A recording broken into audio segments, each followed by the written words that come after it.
Assalamu alaikum wa rahmatullahi wa barakatuh. Dealing with difficulty regarding fear, anxiety, and sadness. Remember, we are human beings. Allah Almighty has created us in a certain way, and He knows best exactly what we will go through. And for this reason, it's normal to have a sense of fear to a degree, to be sad sometimes, to go through what is known as anxiety. Some people have a panic attack. May Allah Almighty make it easy for all of us. Today I want to go through some of the verses of the Quran and a little bit of the guidance from the Sunnah of the Prophet Muhammad sallallahu alaihi wasallam. Firstly, remember Allah Almighty says in Surah Al-Baqarah that He will test all of us. وَلَنَبْلُوَنَّكُمْ, we will indeed test all of you, بِشَيْءٍ, with some of, and then He draws up a list of things. The first on that list is al-khawf. Al-khawf meaning fear. People may be scared. They may fear something. You might fear loss. You might fear attack. You may fear sickness. You may fear death. You may fear a lot of things. But Allah Almighty tells you as He goes through that list that the winners are a certain category of people. We need to know Allah's created us in a way that naturally I would be afraid of certain things. I would have a little anxiety to a certain extent. When I say to a certain extent, Allah's given us coping mechanisms. If we were to take them into consideration, apply them, perhaps make them a part of our lives, it would help us tremendously. And Allah would never put in our lives tests without showing us how to pass those tests, how to go through them. So Allah says, we will test all of you with some of fear. Allah Almighty tells us to lay our trust in Him at all times. Rasulullah sallallahu alaihi wasallam was told, La tahzan. And he told Abu Bakr as-Siddiq radiallahu anhu, when the two of them were in the cave, as they were migrating from Mecca to Medina, and the enemy was looking for them, and the enemy was right at the opening or the mouth of that particular cave. Allah Almighty tells us that Muhammad sallallahu alaihi wasallam told Abu Bakr as-Siddiq radiyallahu anhu, La tahzan, inna Allaha ma'ana. Don't fear, Allah is with us. This means the two of those come together. Don't fear because Allah is with us. If you believe Allah is with you and you believe the help of Allah will always be with you, it's a coping mechanism. It's natural to have some fear, but what would help you cope and overcome it is your connection with Allah. That is the primary way of overcoming this fear for a believer. Those who don't believe, sometimes it's difficult to help them, or they would require a different type of assistance. With us as believers, there are so many ways of helping and coping, but primarily to be able to overcome this, we need to ensure we constantly remind ourselves, Allah is with me, Allah is in control, Allah will do whatever is best for me, Allah will do whatever is best for whoever is around me. At times you have parents who fear a few things. It's normal and natural to think about death because the Prophet ﷺ tells us, أَكْثِرُوا ذِكْرَ هَادِمِ اللَّذَّاتِ. Increase the remembrance of that one thing which will destroy your desires. You desire something, something's going to destroy it. What is it? It is death. When you think about death often, Allah Almighty clearly tells us that will help you.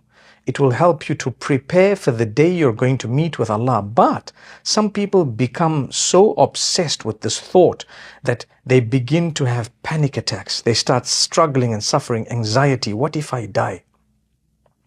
What if my child dies? What if I lose my husband? What if this person? You need to understand Allah put you here in the first place. And He actually has given you such an amazing condition. Don't spoil your situation by overthinking. The thought of it crosses your mind. It's human. In fact, it's an act of worship to think of death only with the idea of helping you to prepare for it, not with the idea of worrying about what's going to happen to others when you are gone, because Allah took care of you in a miraculous way. Allah will take care of them in a miraculous way too. I know of cases of people who've passed on and their children have done better than they were doing in their lives, yet they were worried. So yes, it's natural to worry, it's natural to fear, it's natural to think, even if we're thinking of death, our children's death, someone's death. But remember, Allah is with us. Allah will do whatever is best. He will take care of the situation. Now, there is something called yaqeen and conviction. Yaqeen is also a coping mechanism. It's also something a believer needs to have.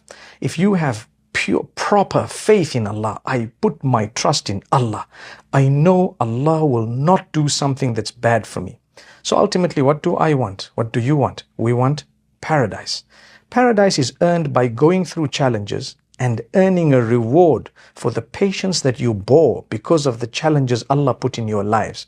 So when you have a sense of fear, it's a challenge. It's from Allah subhanahu wa ta'ala. It's normal, it's natural, it's human. But beyond a point, it becomes a little bit abnormal because now you're obsessed with it. Now it's hindering the progress of your life. It's spoiling the relationship between husband and wife. It's spoiling the relationship between people who are supposed to be much closer. We become so possessive over the people or the things that we have. Some people have an anxiety that we're going to lose what Allah's given us. Well, you have to lay your trust in Allah. You have to make sure you believe that Allah is in charge. Allah will do whatever He knows is best, and whatever He does do, I will consider it the best. Many times I think of death, and I think if I were to go, well, I have hope in the mercy of Allah. I know I've sinned, but I know I've sought forgiveness as well, and I know that's what Allah wants us to do. We sin, we seek forgiveness. And it's not like we sin out of defiance of our Lord, but rather out of human weakness.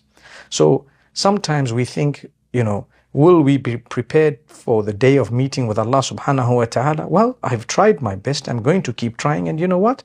I have to lay my trust in Allah. If that day comes, I will have hope in Allah, enough to make me look forward to the hereafter.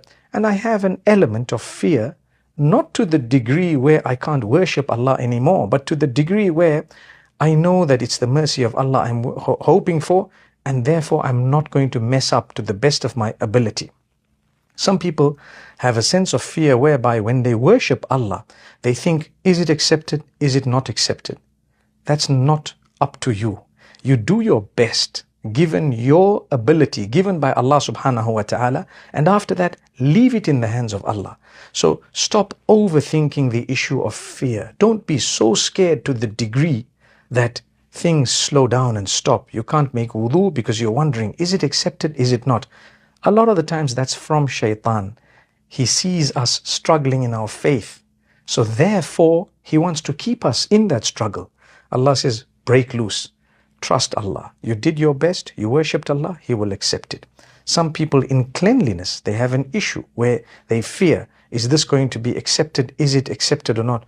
Do your best as a human and don't worry if there are certain mistakes or blunders. There is a leeway.